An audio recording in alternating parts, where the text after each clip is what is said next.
En la actualidad necesitamos respuestas claras y concretas para enfrentar a la sociedad en que nos toca vivir. Fe y actualidad. Respuestas bíblicas a los dilemas de hoy. Saludos queridos amigos, soy Gonzalo Chamorro y es un placer darle la cordial bienvenida a su programa Fe y Actualidad, un programa que pretende responder desde una perspectiva bíblica, teológica, histórica y científica a los dilemas morales que nos plantea el escenario contemporáneo. Como también desarrollamos temas de estudios bíblicos y hoy tenemos la posibilidad de seguir trabajando la serie que hemos iniciado junto con un buen amigo, y me refiero a don David Suazo, la serie del Sermón del Monte. Don David, qué bueno tenerlo acá nuevamente a través de las pantallas y por supuesto compartir un tema que nos apasiona, las Sagradas Escrituras, pero especialmente el Sermón del Monte. Bienvenido. Gracias, Gonzalo. Es un gusto estar de nuevo y con la continuación de esta serie que ya comenzó y que ahora seguimos avanzando en los temas. Espero que la gente haya disfrutado el primero de los temas de las bienaventuranzas y ahora entramos en otro más. Exactamente, y don David ha tenido la posibilidad de trabajar el Sermón del Monte y de hecho el Instituto Crux acaba de sacar esta publicación que es precisamente un comentario al Sermón del Monte, La justicia del reino, desarrollado por don David, y esto es producto precisamente, don David, del trabajo en aula y de la investigación que le ha llevado un tiempo, que hoy podemos verlo a la luz pública, este texto que pues honra al Señor, pero también honra a una gran cantidad de estudiantes que ha pasado por esta clase y por sus aulas, don David. Sí, es un privilegio realmente. Ha estado como proyecto desde hace varios años, pero por diversas circunstancias no se había podido publicar antes, pero gracias a Dios se pudo hacer a finales del año pasado y realmente es este año que ya empezó la distribución y la difusión del libro y a través de programas como este, por supuesto, así que qué bueno. Exactamente, así que te invitamos a que visites nuestra página del Instituto Crux y puedas ver la información de cómo adquirir este libro en formato impreso, y te quiero contar que también puedes adquirirlo en formato digital a través de Kindle. Hoy nos va a introducir a la temática que nos convoca el día de hoy, que es Jesús y la ley, nuestra buena amiga Andrea Morales, y ella nos va a dar ciertos lineamientos de cómo acercarnos al texto bíblico, sacar la riqueza no solo gramatical, teológica, sino práctica para nuestros días. Bienvenida, Andrea.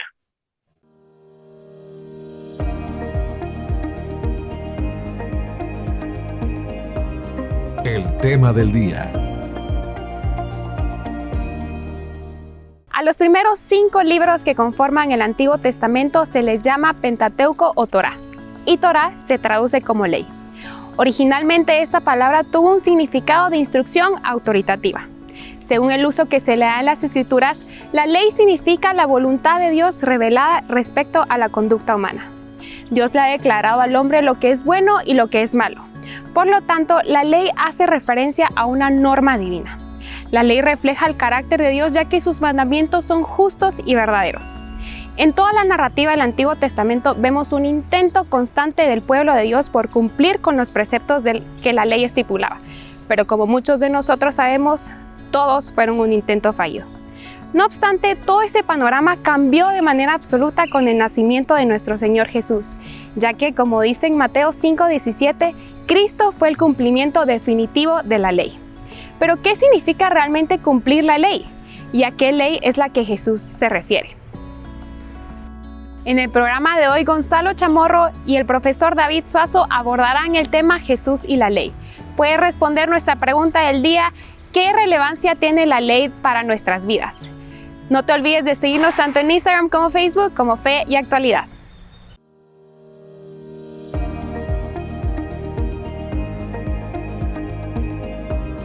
El tema del día.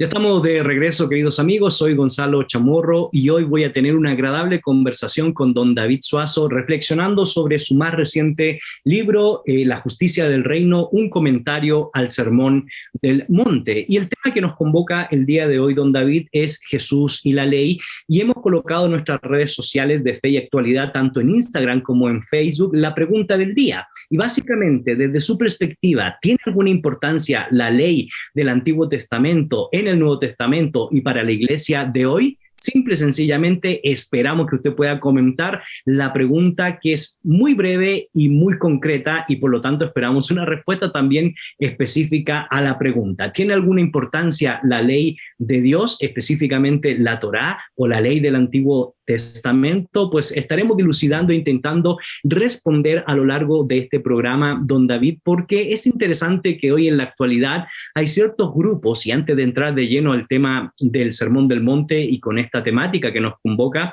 hay ciertos grupos que rechazan totalmente la ley del Antiguo Testamento por decir de que simple y sencillamente eso pertenecía a otra era, a otro pacto, y hoy nos encontramos en los tiempos de la gracia. Y por otro lado, en las antípodas nos encontramos con grupos que han inclusive reactivado los elementos rituales de la ley, practicando como por ejemplo el toque del shofar, o dándole cierta credibilidad a los simbolismos o ritos del Antiguo Testamento. Eso para introducir la temática del día de hoy, don David. Bueno, sí, lo has dicho muy bien. Tenemos los dos extremos, aquellos que prácticamente han desechado la ley y que interpretan lo que Jesús está diciendo aquí en el Sermón del Monte, como que Jesús está haciendo eso, desechando la ley y poniendo otra en su lugar. Pero esos otros también que están retornando más bien a la ley, ha habido siempre en la historia de la iglesia, siempre ha habido de los dos grupos, pero como que han sobresalido aquellos que pretenden como instaurar de nuevo. Algunos dicen que incluso hay que usar la ley estrictamente y literalmente para vivir y para gobernar el día de hoy. Mencionamos eso en el programa pasado. Y algunos le llaman teonomistas, ¿no? Es decir, los que gobiernan por la ley y la ley de Moisés, digamos. Así que eso nos pone el tema alegre, pues, candente. Y se pone alegre y candente porque hay ciertas terminologías que aparecen en esta parte del Sermón del Monte, y estaremos reflexionando en el capítulo 5, verso 17 al verso 20, y otras dinámicas que nos van a conectar con la percepción que le da Jesús a la ley, o el significado que le da Jesús a la ley. Pero antes de entrar nuevamente de lleno al texto, don David, ¿qué función cumple o cumplía la ley en el Antiguo Testamento para un pueblo específico y para la civilización en términos generales? Bueno, una forma muy común del mundo evangélico en general de entender la ley es que lo vemos en términos como salvíficos, como de la salvación, porque hay escritores en el Nuevo Testamento, especialmente Pablo, que se refieren a la ley como no el medio para la salvación, pero hay que ver la ley más allá de eso, no solamente en términos salvíficos. La ley funcionó como la constitución de la nación de Israel, porque se regulaba toda la vida, todas las cuestiones del mundo religioso, cuestiones del mundo social, del mundo político, cuestiones de vida familiar, en fin, todo estaba ahí. Entonces servía para regular y para la convivencia del pueblo. Era la manera en que el pueblo vivía y la manera en que el pueblo expresaba su fe, expresaba sus rituales, expresaba su adoración, expresaba sus relaciones personales, todo. Y además, la ley es un acto de amor de Dios. Dios entrega y da la ley como un acto de amor, La ley también guió, sirve para guiar. Eso lo dice Pablo allá en Gálatas. Fue un ayo, un pedagogo, un conductor, como el que dirige niños, el que lleva niños a la escuela, el que lleva niños para estudiar, que es lo que significaba pedagogo originalmente, y que su meta era guiar, orientar, conducir al pueblo hacia lo que vendría, hacia el Mesías.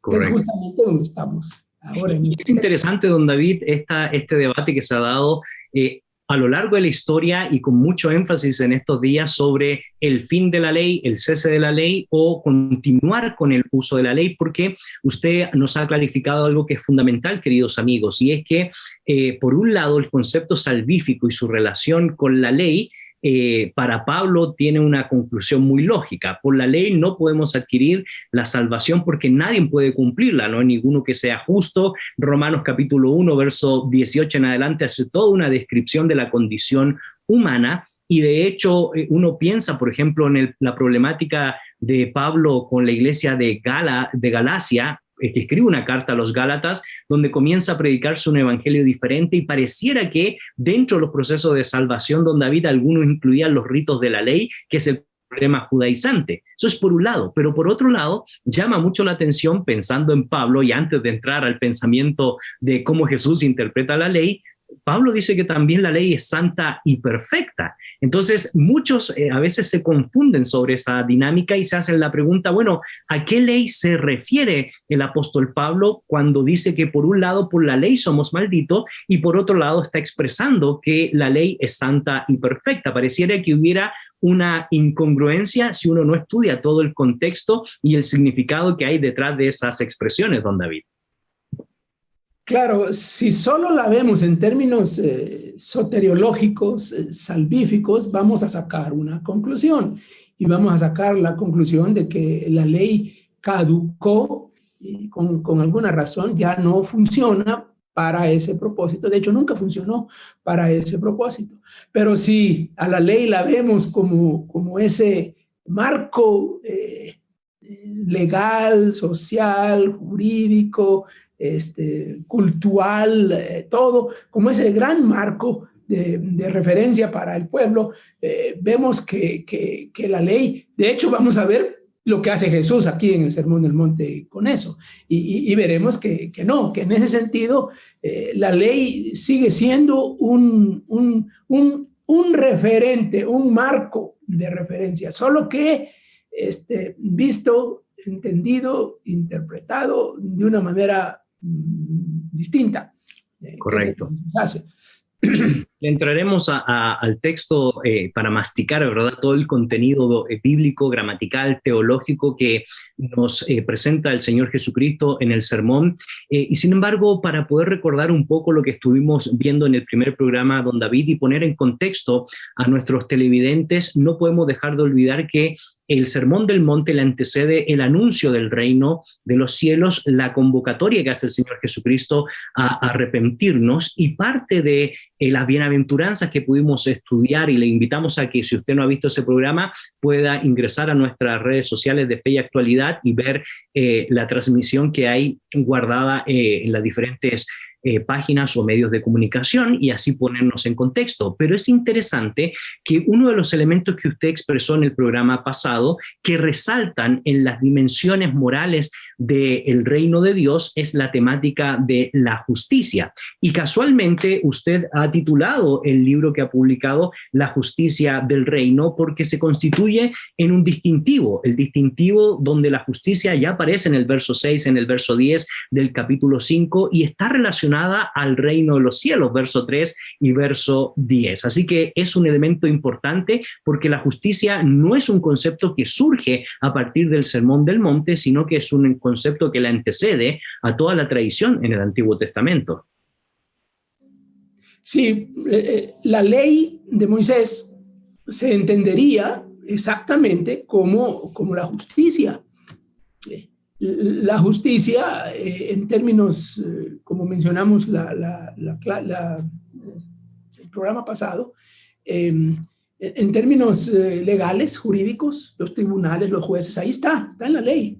Pero la justicia también en los términos del trato y de las relaciones entre las personas, los esclavos, los libres, los extranjeros, los huérfanos, las viudas. La ley está regulando las relaciones justas de las personas y así que la justicia está ahí. Y luego los profetas llaman la atención al pueblo precisamente porque el pueblo se ha desviado de la justicia que la ley había establecido. Ya en el Nuevo Testamento se agrega el concepto más teológico de la justicia en términos de la justificación, la muerte de Cristo, y Jesús, la justicia en esos términos más salvíficos. Y de hecho, Mateo es muy enfático, don David, sobre todo por el grupo inicial o el primer grupo que recibe este mensaje, que en su mayoría son judíos y están comprendiendo la terminología, ¿no es cierto? Sí, claro. El Evangelio de Mateo está dirigido principalmente, ya después va para todo el mundo, pero originalmente va dirigido a una audiencia judía. Jesús está con ellos. Está hablando con ellos y sus discípulos y las multitudes son judíos. Correcto. Bueno, queridos amigos, hemos introducido esta temática, todavía no hemos entrado al texto bíblico, pero esta introducción nos permite poder comenzar poco a poco a responder la pregunta del día y te invitamos, por supuesto, a que seas parte de nuestra comunidad virtual contestando a la pregunta. Desde su perspectiva, ¿creen ustedes que la ley de Dios, la ley que encontramos en el Antiguo Testamento, tiene alguna relevancia para nosotros el día de hoy? Te invitamos a que nos visites a través de la red social en Instagram o en Facebook y nos puedes encontrar como Fe y Actualidad. Y también en esa misma red social podrás encontrar la forma de cómo nosotros o ustedes específicamente pueden adquirir el texto que ha escrito don David Suazo, La justicia del reino, un comentario al Sermón del Monte. Haremos una breve pausa y ya regresamos aquí en tu programa Fe y Actualidad. El Sermón del Monte es, probablemente, el discurso más conocido de Jesús. Dicho sermón adquiere una notable relevancia por su tema, la justicia del reino.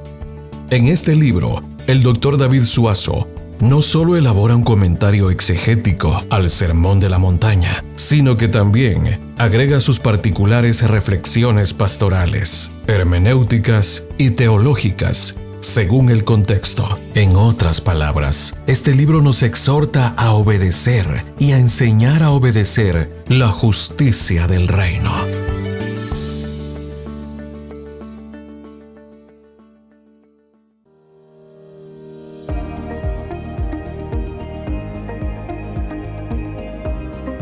Regresamos.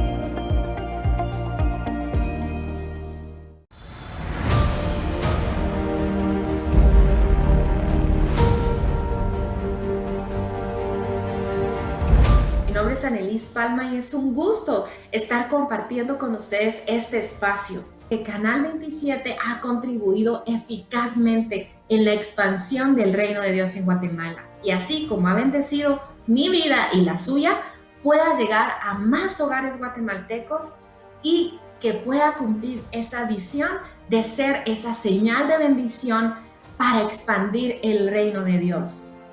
Le invitamos, amigos, a constituirse en socios honorarios. Que Dios les bendiga.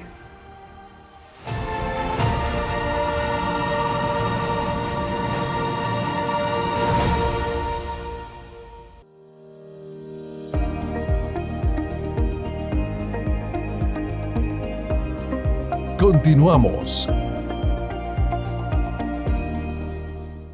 Ya estamos de regreso, queridos amigos. Soy Gonzalo Chamorro y me encuentro en una agradable conversación con el profesor David Suazo y estamos reflexionando sobre el Sermón del Monte a propósito de la obra que acaba de publicar don David, La justicia del reino, un comentario al Sermón del Monte. Y el tema que nos convoca el día de hoy es Jesús y la ley. ¿Qué es lo que está haciendo el Señor Jesucristo? ¿Está aboliendo la ley del Antiguo Testamento? ¿Está aboliendo la Torá? ¿O está trayendo nuevas leyes como probablemente probablemente muchos de sus primeros lectores habrán interpretado una nueva dinámica del nuevo pacto, implicaba más leyes de las que ya se tenía, o le da otro significado del cual nosotros tenemos que empezar a descubrir. Y por eso hemos colocado la pregunta del día, que te invitamos a que puedas responder en nuestras redes sociales, encontrándonos tanto en Instagram como en Facebook, como Fe y Actualidad. Y la pregunta es, ¿tiene alguna relevancia o alguna importancia la ley de Dios en nuestros días? Esperamos que podamos construir todos juntos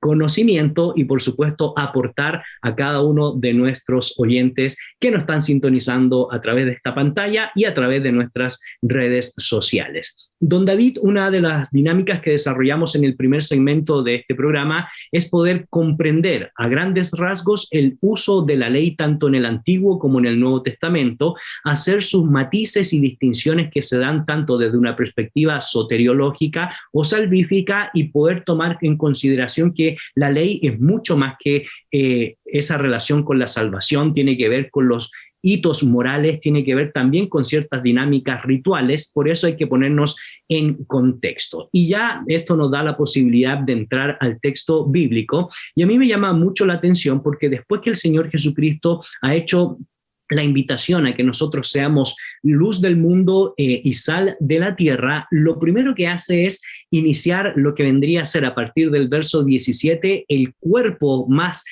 profundo, ¿verdad?, de todo el sermón, el inicio del sermón a profundidad, y tiene que ver precisamente con la temática de la ley. Y las primeras palabras que nos sorprenden a nosotros hoy como lectores del siglo XXI es: no penséis que he venido a abrogar la ley, y agrega, o los profetas. No he venido para abrogar, sino para cumplir. Y la primera pregunta entonces que nos surge en esta conversación, bueno, ¿a qué ley se está refiriendo? ¿Qué es lo que quiere decir el Señor Jesucristo con que no ha venido a abrogar la ley y, por supuesto, a los profetas, don David?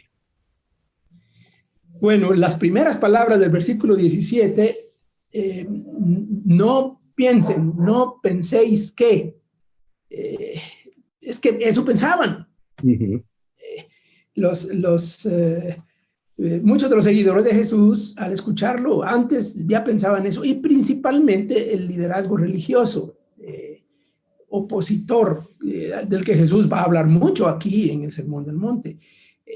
Ellos en parte se oponían a Jesús precisamente porque pensaban que él había venido a abrogar la ley, a anular la ley. De hecho, don David, creo que eso es bueno clarificarlo para nuestros televidentes. ¿Quiénes eran los principales o los primeros receptores que están recibiendo este sermón? Y usted habló ahí de liderazgo, ¿verdad?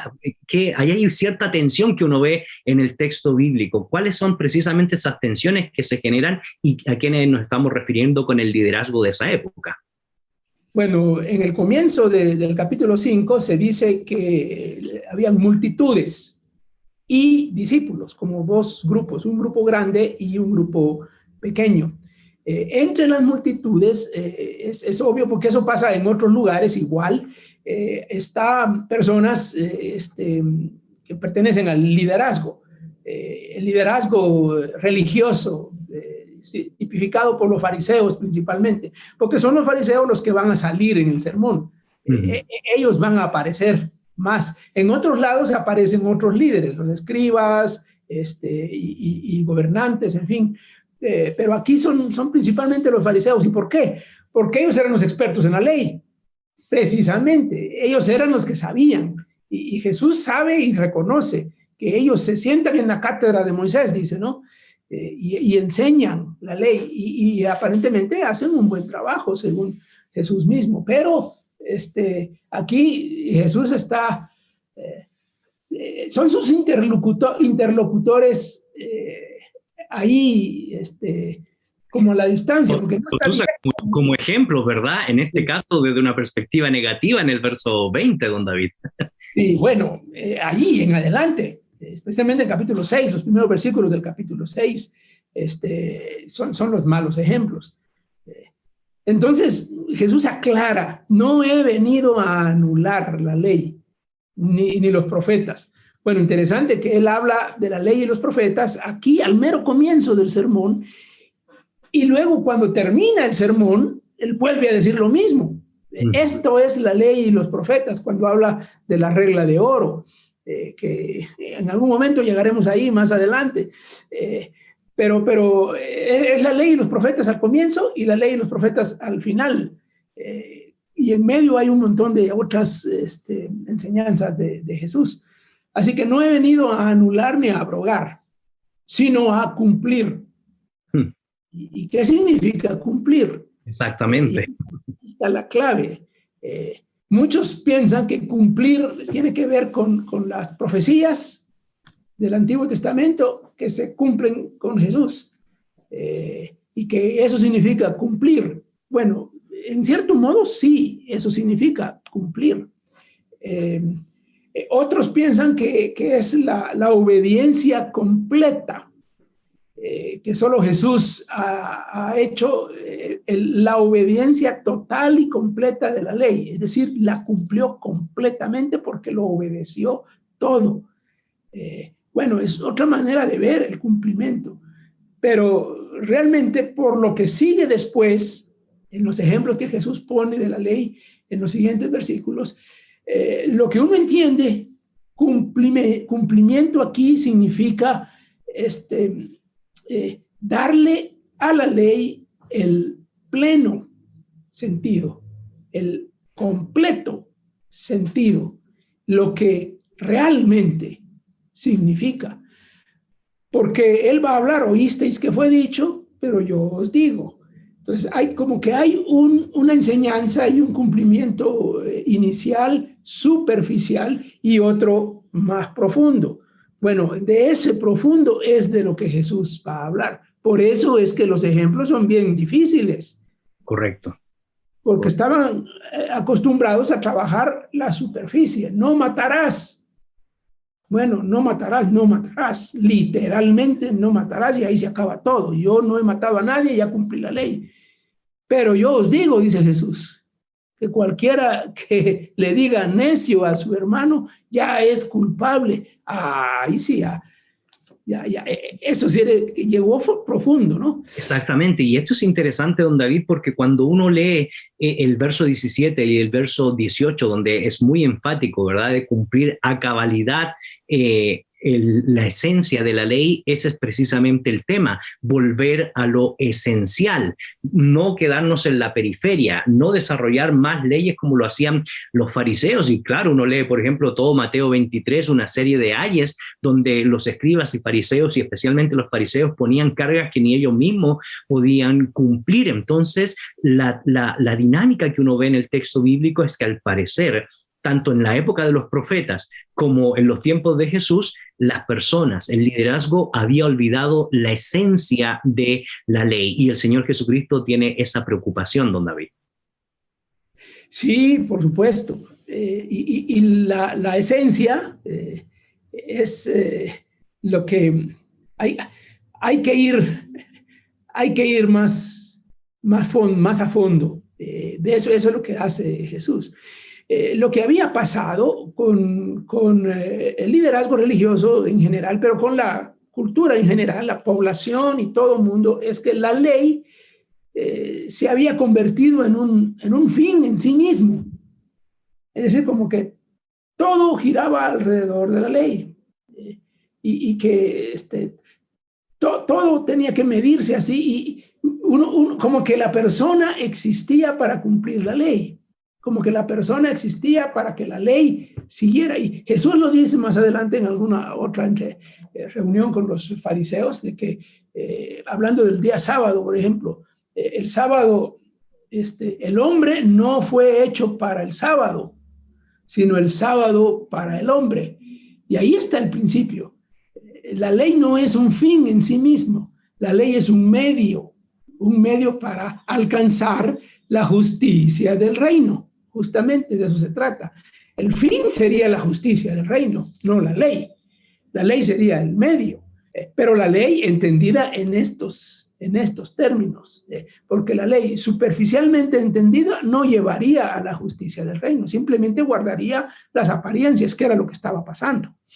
Correcto. Y es interesante ponernos en el contexto y clarificarlo, don David, porque cuando uno comienza ya a leer estos pasajes donde se ve una radicalidad, donde el Señor Jesucristo está haciendo un juicio de valor a los líderes de la época, específicamente usted lo ha mencionado, los fariseos que están haciendo una incorrecta interpretación, que han olvidado la esencia de la ley, esto ha llevado, como decíamos en el primer programa, a decir que las dinámicas del Sermón del Monte realmente no son para nuestro presente, sino tienen una visión mucho más futurista por lo complejo, ¿verdad?, de cumplir a cabalidad. Y es interesante porque a lo largo de la historia hemos tenido diferentes premisas respecto al uso del sermón y al uso de la ética que nosotros encontramos aquí en estos pasajes, porque el Señor Jesucristo está redefiniendo, está recordando o está volviendo a la esencia de la moral del pueblo de Dios, de la moral, de la revelación, de la ética del reino, don David. Sí, algo importante que debemos resaltar en todo esto es que cuando Jesús está hablando y está diciendo esto en la ley, en estos versículos que siguen, él usa la misma expresión en todos los casos. Oísteis que fue dicho, pero yo os digo. Esa expresión seguramente causó una reacción fuerte, en parte con la gente en general y con el liderazgo en particular, porque habrían dicho, bueno, ¿y este quién se cree? Se cree. ¿Por qué está hablando así? ¿Está él por encima de la ley? ¿Está él encima de los fariseos, por encima de los intérpretes oficiales y autorizados de la ley? Y al final van a decir que efectivamente sí, Jesús está por encima de la ley. Pero entonces, las cosas que él menciona, usa de ejemplo mandamientos de los 10 mandamientos, ¿no? El homicidio, el adulterio, la venganza, como que las leyes más sensibles, más dramáticas, más difíciles. Uno dice, cuando lee eso, uno dice, no se puede. ¿Quién no le ha dicho necio a su hermano? Uh-huh. ¿Quién no ha hecho eso? O el tema del adulterio, que es un tema muy sensible y que va más allá que el acto mismo, ¿no?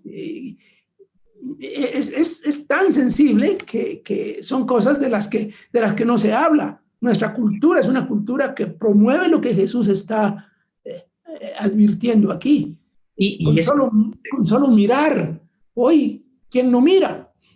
Sí, así es. Y por eso queremos seguir invitándole, queridos amigos, a responder la pregunta del día. ¿Tiene alguna importancia la ley de Dios para nuestras vidas? Y lo digo, don David, porque así como la sociedad del siglo I, nosotros hoy pareciera que creemos que podemos resolver todos los males, todos los problemas creando más leyes, creando más normas, creando más parámetros para poder controlar, para poder castigar, para poder juzgar, sin entender lo esencial de la ley, sin entender el énfasis que le da el Señor Jesucristo a la justicia, sin entender las dinámicas del juego, de los juegos de palabra que usted ha mencionado. Oísteis que fue dicho, pero yo os digo. Es decir, volvamos a lo esencial, es en términos concretos el llamado que nosotros encontramos en estos versículos que son tan importantes y, como decía yo hace un momento, abre todo el panorama del sermón en términos generales.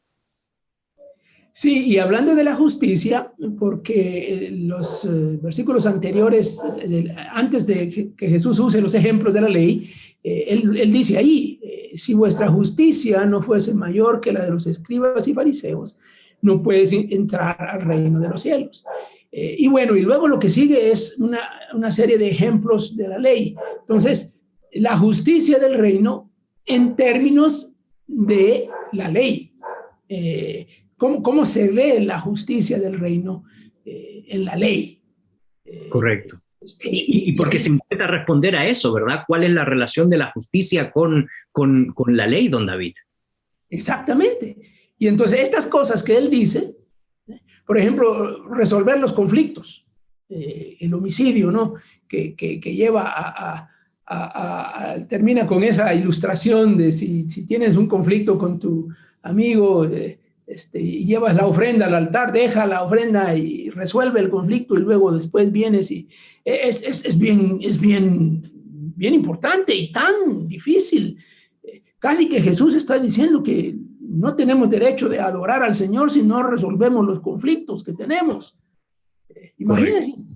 Correcto. Tendrían que cerrarse las iglesias hasta que se resuelvan los conflictos. Es justicia del reino. Así es.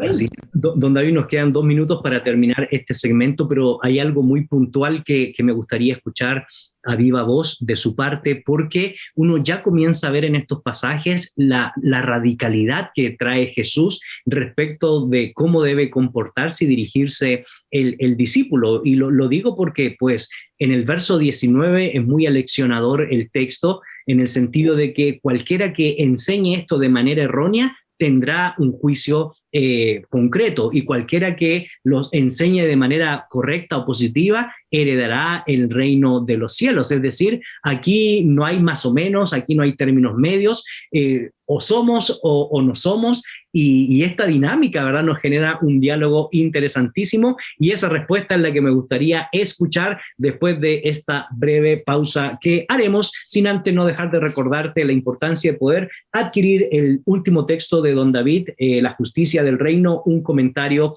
al Sermón del Monte, y por supuesto invitarte a visitar nuestra red social en Instagram y en Facebook como Fe y Actualidad. Nos puedes encontrar y responder a la pregunta del día.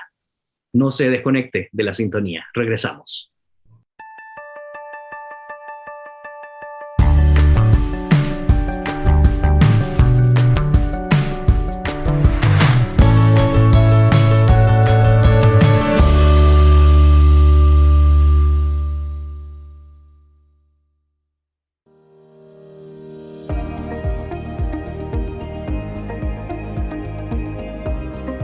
Regresamos.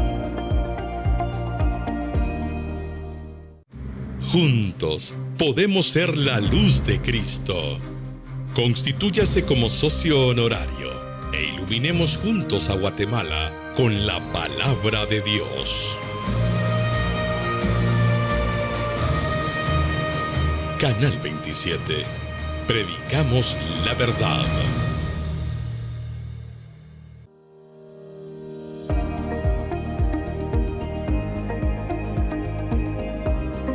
Continuamos. Ya estamos de regreso, queridos amigos. Soy Gonzalo Chamorro y les recuerdo que me encuentro junto con don David Suazo y estamos reflexionando sobre el tema Jesús y la ley. ¿Cuál es el significado que le da nuestro Señor Jesucristo a la ley de Dios, a la ley del Antiguo Testamento, a la ley que también los profetas utilizaron en el sentido de esencia, en el sentido de ese contenido teológico que respalda la revelación de las Sagradas Escrituras? Y te queremos también recordar que puedes visitar nuestra página de Fe y Actualidad para saber cómo puedes adquirir el libro de don David Suazo, La justicia del reino, un comentario al Sermón del Monte. Y queremos agradecer las múltiples respuestas que han dado a través de nuestras redes sociales, en Instagram y en Facebook, a la pregunta del día. Desde su perspectiva, ¿tiene alguna importancia la ley de Dios para nuestro caminar cristiano, para nuestro peregrinar cristiano, inclusive para la iglesia? Don David, en el segmento anterior yo planteaba una dinámica de la cual me gustaría escuchar, por supuesto, su perspectiva, y sobre todo considerando el verso 19 del capítulo 5, donde Jesús es muy radical respecto al uso o desuso, a la correcta interpretación o a la mala interpretación de la ley, cuando básicamente él hace un llamado y él hace un juicio del valor al decir que aquellos que enseñan mal a los seres humanos, a las personas, entonces tendrán una consecuencia. Y aquellos que enseñan de manera correcta, es decir, vuelven a la esencia de la ley, la justicia, el amor, la misericordia, entonces serán considerados en el reino de los cielos. Lo que encontramos aquí es una concepción muy radical de lo que implica aquellos que son parte del reino de Dios, don David. Sí, a lo largo del sermón vamos a ir viendo que Jesús sigue siendo radical, va diciendo cosas muy, muy radicales. Y al final vamos a ver que Jesús termina igual, radical. Quiénes sí y quiénes no. Quiénes están y quiénes no están. Incluso quienes parecen ser y no son auténticos discípulos. Esa es una temática no solo del Sermón del Monte, es una temática de todo el Evangelio de Mateo. Al final de cuentas, es lo que llamaríamos nosotros en nuestros conceptos de hoy el tema del discipulado. ¿Qué significa ser discípulo de Jesús? Y los seguidores de Jesús, a través del Sermón del Monte o con las enseñanzas del Sermón del Monte, se definen, se identifican. Ya los identificó en las bienaventuranzas, pero ahora está hablando de sus responsabilidades y lo que les corresponde hacer, incluyendo la tarea de cumplir y enseñar a cumplir, digamos, en lo que significa cumplimiento, como ya hemos dicho. Correcto, don David. Antes de pensar en las implicaciones pastorales, en las implicaciones para el peregrinar cristiano, en síntesis, don David, ¿Jesús se está distanciando de la ley del Antiguo Testamento? ¿Jesús está creando nuevas leyes o Jesús está afirmando la esencia de la ley, don David? Bueno, él está cumpliendo la ley, dándole cumplimiento a la ley. No se distancia, está bien cimentado, bien arraigado en las enseñanzas del Antiguo Testamento. Las conoce muy bien, las cita muy bien, y alrededor de eso, o junto con eso, él está profundizando, digamos, el significado de la ley. Entonces, nada que ver. No está distanciándose, no está alejándose, no está anulando la ley, está llevándola a lo que la ley siempre debió ser, la justicia, llevándola a la justicia del reino, elevándola, poniéndola en una posición. Hoy no la vemos como la ley mosaica, como la constitución del pueblo de Dios. Hoy sería como el Sermón del Monte, la constitución, la nueva constitución, pero no está... no se da en el vacío esa constitución del reino.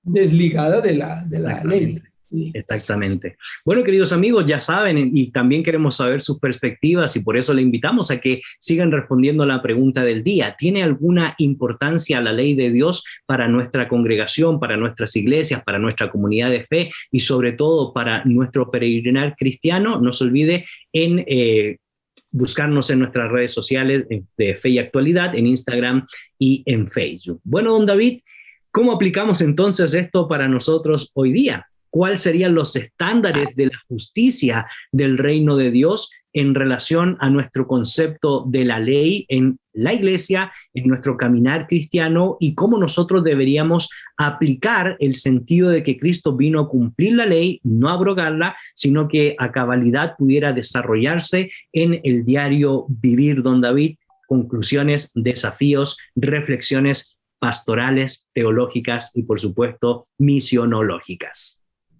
Bueno, cada ejemplo que Jesús usa aquí tiene un sentido muy práctico y muy directo.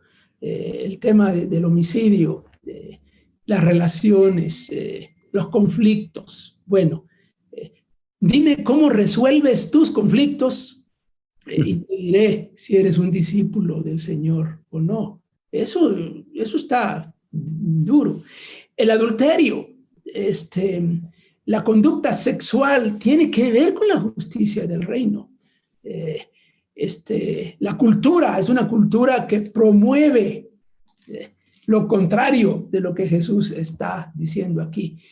¿Cómo es no solo la acción, sino la mente y lo que se piensa, lo que se digamos, se va atesorando en la cabeza. Los juramentos, el valor de la palabra. Tú sí sea sí, tú no sea no. ¿Cuánto vale la palabra de un discípulo de Jesús? Jesús está diciendo que la palabra de un discípulo tiene que valer, tiene que valer. Hoy ya tenemos que estar, antes era cuestión de tratos entre las personas porque se creía en la palabra, hoy es contratos porque ya no se cree en la palabra. Entonces, tratos y contratos. ¿Cómo hacemos nuestros negocios? ¿Cómo hacemos las cosas? ¿Vale la palabra nuestra? Y el tema de la venganza, ojo por ojo, diente por diente, amarás a tu prójimo, pero odiarás a tu enemigo. Cosas que no están en la ley, eso no estaba en la ley, pero era una práctica. Poner la otra mejilla. ¿Quién hace eso? Así es. Indudablemente, como usted ha dicho, don David, en el primer programa que tuvimos, todo esto es muy subversivo para el siglo I, como lo sigue siendo para nosotros hoy, de acuerdo a la cultura imperante que modela nuestras sociedades, don David. Sí, es en contra de lo que la cultura tiene, lo que la cultura valora, lo que la cultura enseña, lo que la gente practica, va en contra de eso. Y bueno, ahí hay pues unas lecciones. ¿Cómo oramos por nuestros enemigos? Así es. Y es interesante porque casualmente, justo cuando usted hace mención el tema de los enemigos, el capítulo 5, diría yo, termina de manera climática y muy desafiante, en el sentido de que se nos dice que seamos perfectos como nuestro Padre que está en los cielos es perfecto, y es una alta demanda de parte del discípulo por medio de nuestro Señor Jesucristo, don David. Sí, y el sermón va como aumentando. Creciendo. Creciendo, porque las cosas que siguen atacan otros asuntos importantes también, pero también nos va a proveer la salida, pues. El tema de la oración aparece en el Sermón del Monte. Y aparece ahí en el capítulo 6 y aparece en el capítulo 7 el tema de la oración. ¿Por qué aparece la oración en medio de tan altas demandas? Hay muchos temas, obviamente, que no lo agotamos y seguiremos con esta serie, queridos amigos. De hecho, una de las cosas que más me llama la atención es cómo el Señor Jesucristo redefine la auténtica religiosidad. Y lo digo porque, bueno, eso va a ser un tema cuando lo tratemos, indudablemente, don David, que nos va a traer a mucha reflexión. No te olvides, puedes adquirir el libro de texto de don David, La Justicia del Reino, un comentario al Sermón del Monte. Ingresando a nuestras redes sociales puedes preguntar cómo adquirirlo. Don David, el tiempo siempre vuela, una agradable conversación, hemos aprendido, pero por sobre todas las cosas hemos desafiado a nuestros televidentes. Muchas gracias, don David, por su tiempo. Gracias a todos y que puedan no solo disfrutarlo, sino sentirse desafiados. Y a ustedes, queridos amigos, le invitamos a que no se desconecten de la sintonía. En un momento viene la reflexión del día. Que el Señor les bendiga.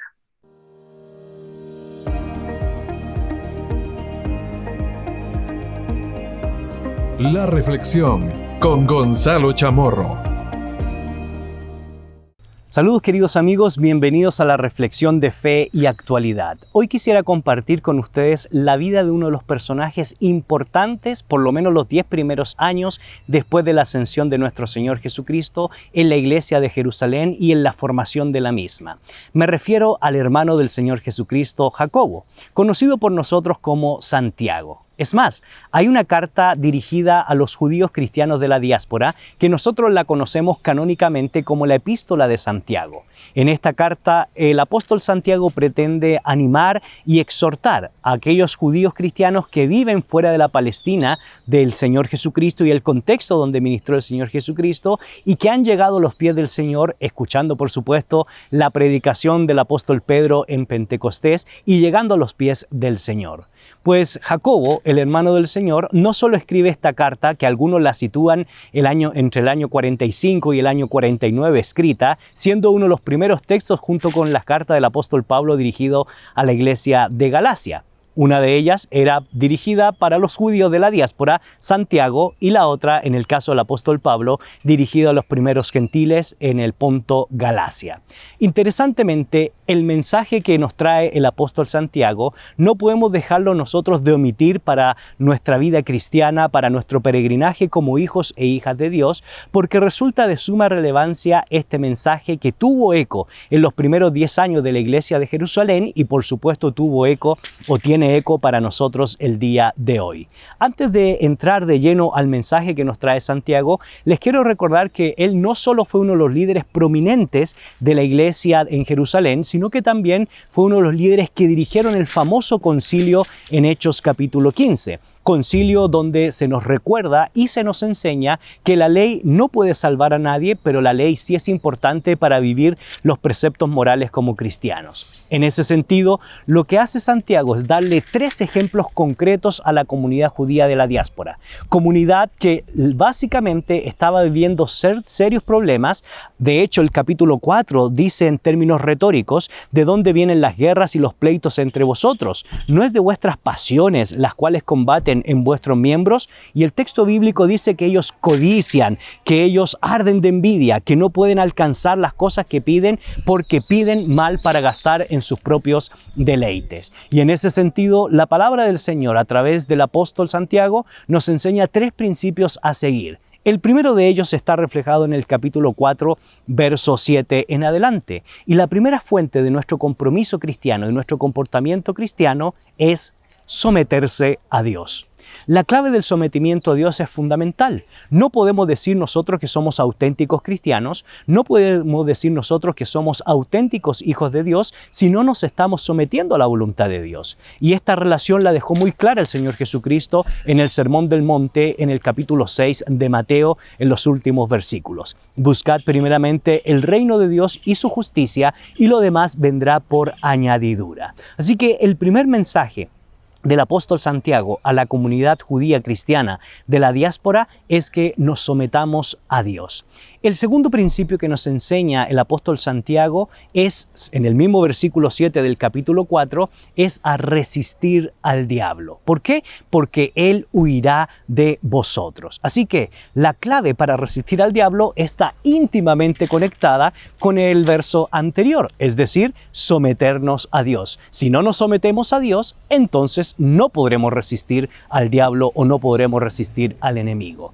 Y Santiago nos da ciertas pautas prácticas de cómo nosotros nos podemos someter, pero también cómo podemos resistir. Me refiero a que del capítulo 1 al capítulo 3, Santiago nos enseña la importancia de aprender a sobrellevar las pruebas. ¿Por qué? Porque las pruebas producen paciencia. Pero no solo aprender a sobrellevar las pruebas, sino también nos recuerda la importancia de practicar la fe y el amor en los contextos en los cuales nosotros nos estamos desarrollando. No hacer distinción de personas o no hacer acepción de personas como hacían muchos de los cristianos a los cuales el apóstol Santiago se está dirigiendo. Es decir, aprendamos a tener paciencia y esa paciencia nos ayudará a resistir la prueba y también nos ayudará a resistir al diablo o al enemigo. En segundo lugar, practiquemos la fe y el amor porque son elementos importantes dentro de la comunidad cristiana. En tercer lugar, Santiago nos enseña en los primeros 3 capítulos a no ser solamente oidores de la palabra, sino también hacedores de la palabra.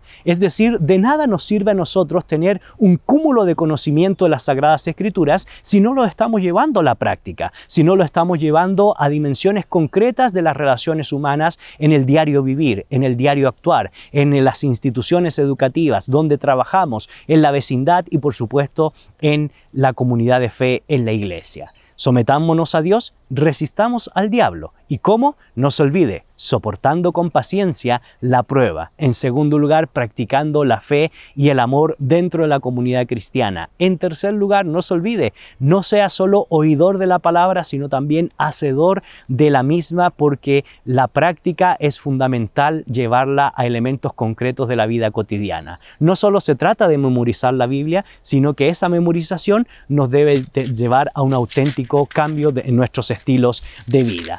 Y otro elemento importante que nos enseña las Sagradas Escrituras, que encontramos en el libro de Santiago es la importancia de adquirir sabiduría y pedir sabiduría.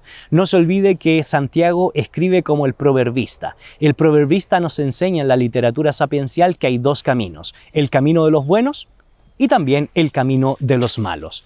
Tenemos que optar indudablemente por el camino de los buenos. ¿Y cómo debemos vivir el camino de los buenos? Con sabiduría. Así que si usted está falto de sabiduría, pídala a Dios, porque Él da abundantemente. ¿Qué es lo que tenemos hasta ahora de manera práctica y de manera concreta? Es decir, las formas de cómo nosotros podemos resistir al diablo. Soporte la prueba porque produce paciencia. Practique la fe y el amor dentro de la comunidad, dentro de la sociedad y dentro de los entes donde usted se desarrolla, donde usted predica la palabra, pero también donde usted da testimonio con su buen comportamiento. No solo sea oidor de las Sagradas Escrituras, sino hacedor de la misma. Todo lo que aprende usted, todo lo que memoriza, lo debe llevar a la práctica. Y sobre todas las cosas, para tener buen discernimiento, pida sabiduría, porque la sabiduría que viene de lo alto nos dará el éxito en la vida. Finalmente, un tercer principio que nos enseña el apóstol Santiago no solo es a someternos a Dios, no solo es resistir al diablo, sino que también nos hace una invitación: acercarnos a Él, en el verso 8, porque Él se acercará a nosotros. Es decir, el Señor está esperando con los brazos abiertos para que usted y yo nos acerquemos a Él y podamos vivir de manera santa, de manera pura, lavarnos las manos, como dice posteriormente el apóstol Santiago, para limpiar nuestras manos, limpiar nuestro corazón, y que la piedad y la pureza sea un distintivo en nuestra vida cristiana. Y cierra el apóstol Pablo de manera excelsa, de manera climática, con el capítulo 4, verso 10. Humillaos delante del Señor y Él los va a exaltar. ¿Cómo vivir la vida cristiana? Al estilo del apóstol Santiago: sometas a Dios, resista al diablo, acérquese a Él, porque Él se acercará a vosotros.